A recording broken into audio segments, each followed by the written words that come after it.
بسم اللہ الرحمن الرحیم۔ السلام علیکم۔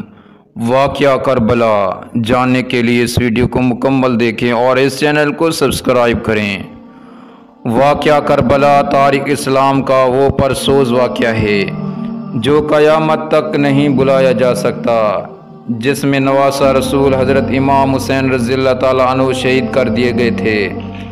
یزید خلیفہ کے مسن پر جمان ہو چکا تھا اور اس کے لیے سب سے بڑا خطرہ اللہ اور اس کے رسول صلی اللہ علیہ وسلم اور دین اسلام پر ڈٹ جانے والے حضرت امام حسین رضی اللہ تعالیٰ عنہ تھے، جنہوں نے نانا کے حق دین پر مر مٹنے اور اسے بچانے کی قسم کھا رکھی تھی۔ یزید سمجھ رہا تھا کہ والد اور بھائی کی شہادت کے بعد حضرت امام حسین رضی اللہ تعالیٰ عنہ کمزور ہو چکے ہیں۔ اس نے سوچا اپنی طاقت کو مزید بڑھانے اور حکومت کو مکمل طور پر اپنے قابو میں کرنے کے لیے آپ رضی اللہ تعالیٰ عنہ کو راستے سے ہٹانا فائدہ مند ہوگا، لیکن اسے شاید معلوم نہیں تھا کہ سردار جنت کے لیے دنیاوی خلافت کوئی معنی نہیں رکھتی۔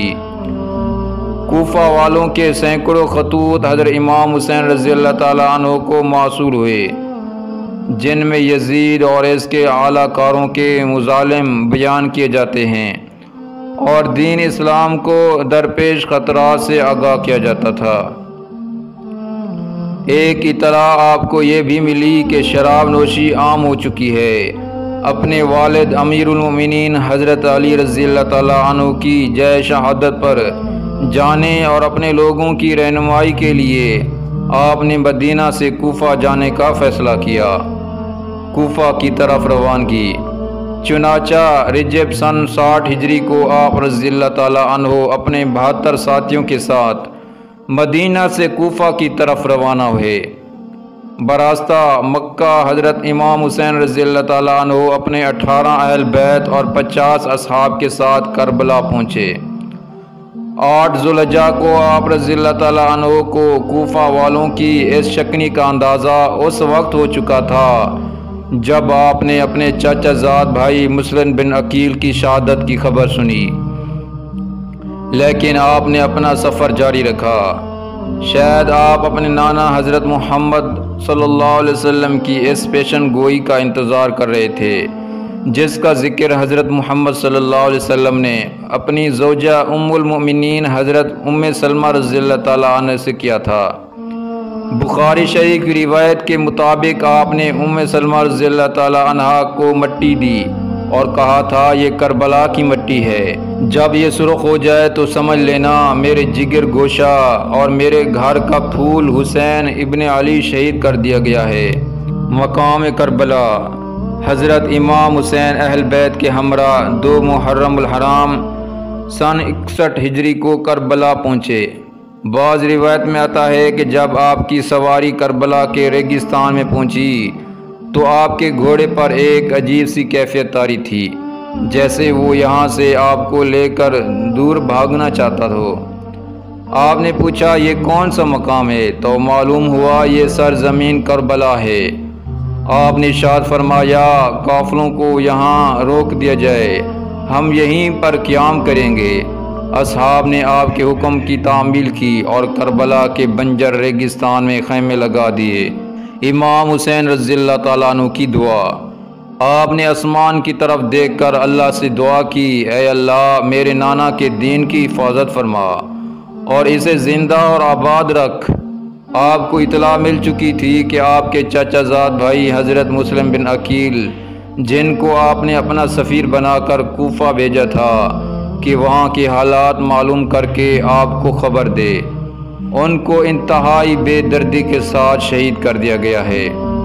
کوفہ کے لوگ جب آپ کو بار بار خطوط بھیج رہے تھے، وہ کوفہ کی گورنر ابن زیاد کے خوف یا لالچ سے حضرت مسلم بن عقیل کو تنہا چھوڑ چکے تھے اور وہ کوفہ کی گلیوں سے بالکل ناواقف تھے۔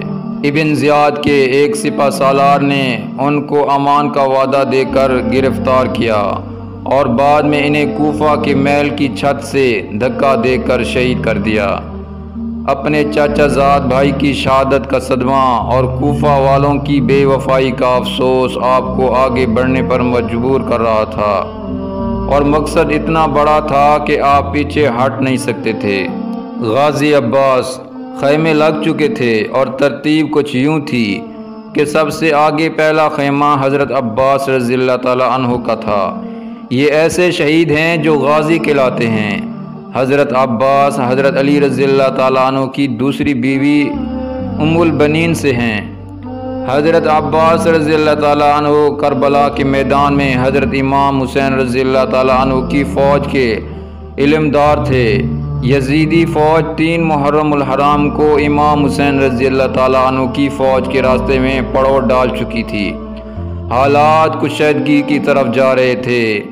حضرت امام حسین رضی اللہ تعالیٰ عنہ نے اپنے اصحاب اور اہل بیت کو اکٹھا کیا۔ پھر آپ نے فرمایا، میں آپ سب لوگوں سے اپنی بیعت اٹھاتا ہوں، آپ آزاد ہیں، جانا چاہیں تو جا سکتے ہیں۔ سب نے کہا، ہم آپ پر جان نثار کریں گے، اپنے خون کے آخری قطرے تک دین حق کے لیے لڑیں گے۔ لہٰذا اب 2 راستے تھے، یا واپس چلے جائیں یا حق پر رہتے ہوئے جنگ لڑیں۔ لیکن معلوم ہوا کہ واپسی کا راستہ یزیدی فوج بند کر چکی ہے۔ اب صرف جنگ تھی یا یزید کے ہاتھ پر بیعت۔ ابن زیاد کوفہ سے حضرت امام حسین رضی اللہ تعالیٰ عنہ کو باغی کھلوا کر قتل کا فتوی لے چکا تھا، اور اس نے مزید فوج کربلا روانہ کر دی تھی تاکہ یزید کی خوشنودی حاصل کر سکے۔ روایت کے مطابق حضرت امام حسین رضی اللہ تعالیٰ عنہ کے 72 افراد کے مقابلے میں ابن زیاد نے 4 محرم سن 61 ہجری کو بہت بڑی فوج کا لشکر لے کر کوفہ سے روانہ ہو گیا۔ تپتے ہوئے صحرا میں سب لوگ پانی کی پیاس سے تڑپنے لگے۔ لوگوں نے پانی کا تقاضا کیا، لیکن یزیدی فوج نے امام حسین رضی اللہ تعالیٰ عنہ پر پانی بند کر دیا۔ امام حسین رضی اللہ تعالیٰ عنہ کسی صورت بھی یزید کے ہاتھ پر بیعت کرنے کو تیار نہ تھے۔ آپ نے فرمایا، ہمارا راستہ چھوڑ دو، ہم کوفہ یا کہیں اور چلے جاتے ہیں۔ لیکن یزیدی فوج کسی بدبخت جانور کی طرح طاقت کے نشے میں چور تھے۔ اس کے سربراہ نے کہا، 2 ہی راستے ہیں، آپ یا تو بیعت کر لیں یا جنگ کے لیے تیار ہو جائیں۔ بعض روایت کے مطابق 9 محرم الحرام کو یزید کی فوج میں مزید جنگجو شامل کر دیے گئے تھے، جو حضرت امام حسین رضی اللہ تعالیٰ عنہ کی فوج کے 72 جاں نثاروں سے جنگ کرنے کربلا میں آئے تھے۔ 9 محرم الحرام کی رات حضرت امام حسین رضی اللہ تعالیٰ عنہ کو یقین ہو گیا کہ یزیدی فوج آپ کا خون بہانے کے در پر تھے۔ آپ نے اپنے تمام اصحاب اور اہل بیت کو اکٹھا کیا اور فرمایا، آپ میں سے جو جانا چاہے جا سکتا ہے۔ دشمن اپنے لیے جہنم خریدنا چاہتا ہے، میری خواہش ہے کہ میرے نانا کی امت جہنم سے بچ جائے، لیکن وہ ہمارے خون کے پیاسے ہیں۔ روایت میں آتا ہے کہ حضرت امام حسین نے روشنی مدھم کروا دی کہ اگر کوئی جانا چاہے تو چلا جائے۔ کچھ دیر کے بعد آپ نے اپنے باوفا بھائی اور ساتھی کو کہا، عباس روشنی بڑھا دو، یعنی حضرت امام حسین کو یقین تھا کہ یہ میرا بھائی مجھے تنہا نہیں چھوڑے گا۔ حضرت عباس رضی اللہ تعالیٰ عنہ کی شہادت۔ 10 محرم الحرام کا سورج طلوع ہوا تو تمام اصحاب اور اہل بیت نے رات جاگ کر گزاری تھی۔ سب لوگ پیاس سے نڈھال تھے۔ 7 محرم الحرام کی شام کو حضرت امام حسین کے حکم سے حضرت عباس چند افراد کے ساتھ یزیدی فوج کو دھکیلتے ہوئے فرات سے پانی کا مشکیزہ بھر کر لائے تھے، لیکن 10 محرم الحرام کو فوج کئی گنا بڑھ چکی تھی۔ حضرت امام حسین کی 4 سالہ بیٹی حضرت بی بی سکینہ پیاس سے نڈھال تھی۔ انہوں نے اپنے چاچا حضرت عباس سے پانی کا تقاضا کیا۔ حضرت عباس بی بی سکینہ اور حضرت علی اصغر کے لیے پانی لینے نکلے۔ آپ کے ایک ہاتھ میں علم تھا اور دوسرے ہاتھ میں تلوار تھی۔ آپ نے مشکیزہ اپنے پش پر لٹکایا اور حضرت امام حسین کی اجازت سے پانی لینے روانہ ہو گئے۔ یزیدی دشمن گھاٹ لگائے بیٹھے تھے۔ علی زادی کی ہیبت اتنی تھی کہ کوئی سامنے آنے کی جرت نہیں کرتا تھا۔ یزیدی فوج کو پیچھے دھکیلتے اور روتے ہوئے حضرت عباس پانی تک پہنچ گئے۔ آپ نے مشکیزہ پانی سے بھرا اور گھوڑے پر اپنے سامنے رکھ لیا۔ حضرت عباس تیزی سے خیموں کی طرف گھوڑا دوڑا رہے تھے کہ کسی تیر انداز نے ایک تیر مشکیزے پر مارا، جس سے پانی ضائع ہونے لگا۔ اپنی جان کی پرواہ کیے بغیر آپ نے تلوار والا ہاتھ مشکیزے کے پانی کو ضائع ہونے سے بچانے کے لیے استعمال کیا اور پرچم بلند رکھا۔ تلوار ہاتھ میں نہ ہونے کا فائدہ اٹھاتے ہوئے ایک یزیدی سپاہی نے، جو درخت کی اوڑ میں چھپا ہوا تھا، تلوار سے ایک زوردار وار کیا۔ جس ہاتھ میں علم تھا وہ بازو شہید کر دیا۔ حضرت عباس رضی اللہ تعالیٰ عنہ نے درد کی شدت کے باوجود علم دوسرے ہاتھ میں تھام لیا۔ چند تیر مشکیزے پر لگے، پانی تیزی کے ساتھ ضائع ہونے لگا۔ اسی اثنا میں آپ کا دوسرا بازو بھی شہید کر دیا گیا۔ علی زادے کو بے دردی سے زخمی کر دیا گیا تھا اور آپ کے دونوں بازو شہید ہو چکے تھے، لیکن آپ بھی زندہ تھے۔ شاید اسی نسبت سے آپ کو غازی کا لقب دیا جاتا ہے۔